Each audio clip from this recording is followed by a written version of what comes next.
And so that leads us to the R factor. We want to walk you through a journey from the known to the unknown that shows you literally what you and everyone else that's human anyway will go through anytime you're resisting change or anytime you encounter change. The R stands for resistance.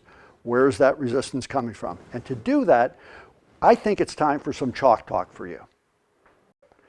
The R factor stands for resistance to change. And so I want to explain why this is so important to you. In a minute, I'm going to walk you through a change curve. It's a curve that you may have seen parts of it before, but we're going to be bringing some new distinctions to you about this curve and what people go through. This is a curve that's an emotional curve, not a logical curve, but an emotional curve that you're about to go through. And anytime people go through change, there's always some natural resistance to it, even if they initiate the change themselves. So you can imagine if you as a leader are imposing change on your organization, how strong that resistance is going to be. We're going to use the chalk talk first to walk you through the model to help you understand. Then we're going to go back to the slides to take each one of these steps in this process and take them deeper and deeper so you know not only where you are, but what to do about it. This is going to allow you to prepare in advance for what you will encounter. You will. Anytime there's change, you're going to go through this. So let me describe, first of all, where this comes from. When I was a budding executive like yourself, I got introduced to a book, and there was a process in there, a change process in there by Kubler-Ross around what people go through with death and dying. And as I looked at that process and you know, from the highs to the lows and how they come out of it, I thought, wow, you know, this same thing is what's going on at work. Because people are losing things at work. They're losing their identities. They're losing people that they've worked with. They're losing their organizations. It's the same kind of process. What I didn't like about the Kubler-Ross curve is there were so many steps along that process, I could never ever remember them. And I'm pretty simplistic and I'm pretty direct, and I want to make sure I keep things practical. So I kept that in mind. A couple of years later, I ran into a guy by the name of William Bridges, and he wrote about transitions.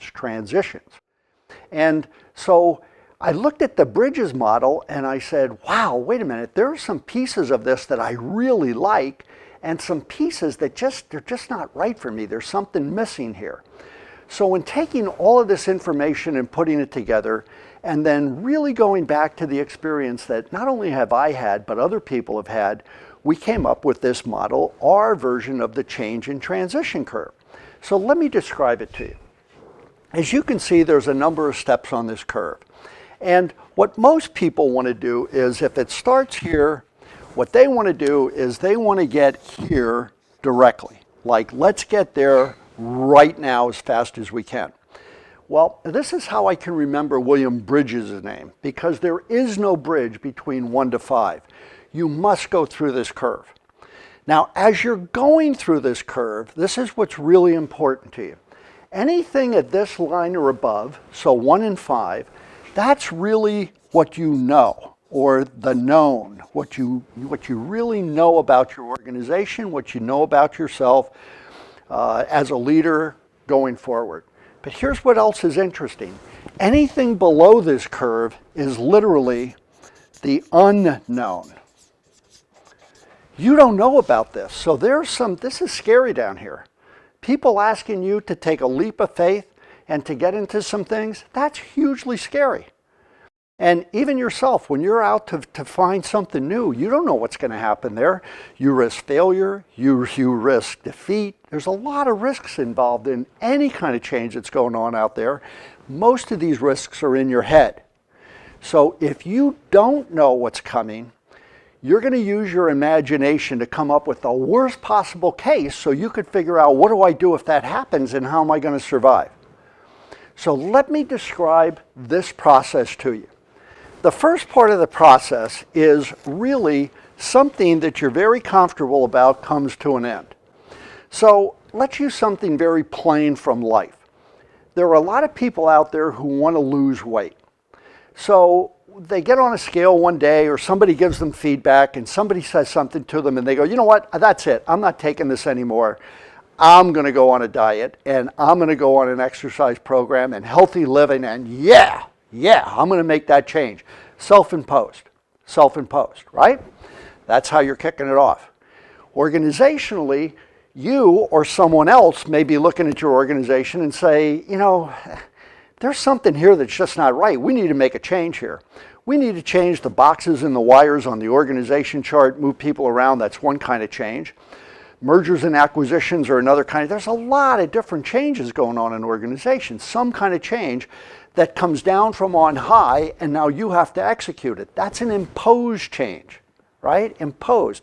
So it doesn't really matter whether you come up with the change yourself or whether it's imposed upon you. One of the very first things that happens is if you impose the change going from your known, so you're making a conscious decision to make a change here. Yeah, I'm going to lose weight. Yeah, I'm going to lose weight. I'm going to the gym today, and I'm going to work out at the gym for about 2 hours. And the next day you get up and you're all sore. Now the pain sets in, and you go to the very second step, which is, oh shoot. You mean I got to do this every day for a period of at least 90 days? I have to stop eating some of the foods that I love, that I crave, in order to lose weight? Oh, shoot! If the change is imposed by others, the unknown, wham, you go here right away. What do you mean merger and acquisition? I'm going to give you a real life example here because I want to make this real for you. When I worked with Mobil Oil, we were firing on all cylinders. We were making money hand over fist. We had just gone through a major change and it was working for us in the marketplace. And we were pretty cocky. We were walking around and we were going, well, who are we going to buy? We could buy Arco, we could buy Shell, maybe we could buy Chevron. Who are we going to buy, right? Because mergers and acquisitions were going on. And then one day we got the notice. Mobil and Exxon are about to be merged. You talk about an oh shoot moment for us. What? They're our number one competitor. We exist to try to compete with Exxon and beat them in the marketplace. Yeah, they're bigger than us, but now we're going to be part of the same company? Oh, shoot. You can imagine how that feels. Think about an oh shoot moment that you had right after a change that came your way. If it was, whether it was self-imposed, where you went from the known, you did this consciously right after you got into it, what happened, or unimposed. It was imposed on you by someone else. So you get to this oh shoot moment. But here's what else happens. After the oh shoot moment, it's not over yet. Think about this. Now you're going to go down into something that we call the Valley of FUD. The letters stand for fear, fatigue, uncertainty, and doubt. Here's what I'd like for you to do. Repeat these with me right where you're sitting right now, either in your mind or out loud. Fear, fatigue, uncertainty, doubt. Again, fear, fatigue, uncertainty, doubt. One more time. Fear, fatigue, uncertainty, and doubt. You must go here. You must go here as a human being. So what's happening here? Let's talk about the Exxon merger. I can tell you what happened to me. Oh my God, now what's going to happen? I mean, are we going to really exist? Are they going to come in and make all of us go away? Because, I mean, they're the bigger player here. They own 70% of the assets. We're 30%. Is it going to be all of their rules? I don't know if this is going to work. How could this possibly happen? Do you hear the language coming out? And then it moves to, well, how could this have happened to me? Why did they do this to us? We didn't have to do this. Why did they do this to us? Why couldn't they have come up with something else? Do you hear that? You hear that feeling? Here's what happens. Some people will stay here for a really long period of time. Really long period of time. To get out of it, to be able to move up to step 4, you literally need to know, why are we going through this? What are the consequences if we don't go through it? If we do nothing, what is going to happen to us? And number 3, what's the high-level plan to get us out of this place? How are we going to go about it? That's where your role as a communicator, as a leader, is huge, because you have to lead this. Have to. So this moves us over to step number 4, which we call a moment of truth. Now, you're not going to hear about this, and you're not going to listen to these labels in some of the other change curves that are out there, but I got to tell you, this is what I experienced.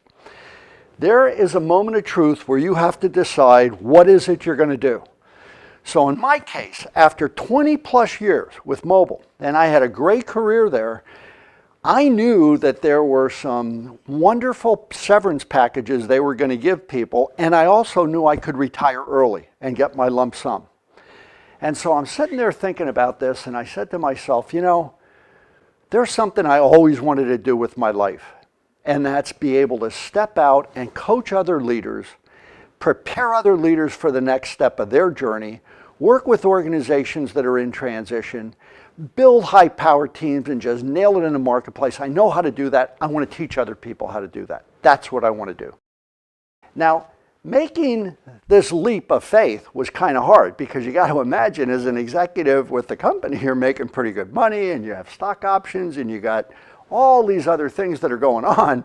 And now you really, for me, I had to step into the unknown. I didn't know if I could make it there, but here's what happened. I made the decision. I had to decide. I had to make a conscious decision, and I couldn't have one foot in and one foot out. This is never going to work. Never, never, ever going to work. You have to make the decision, and once you make the decision, you have to walk forward in that way, never look back. Here's what happens. Almost the instant, I don't know how it works. I want to say it one more time. Almost the instant at which you make that decision, wham, you are now up here to step number 5, which is a new normal. You're up there with confidence, competence, ready to move forward immediately, and ready to get on with it. Now, when you're thinking about this, and this is the reason why we're showing this to you, this is crucial for you to understand. Right now, you're working on 2 different projects as a part of a leader's journey.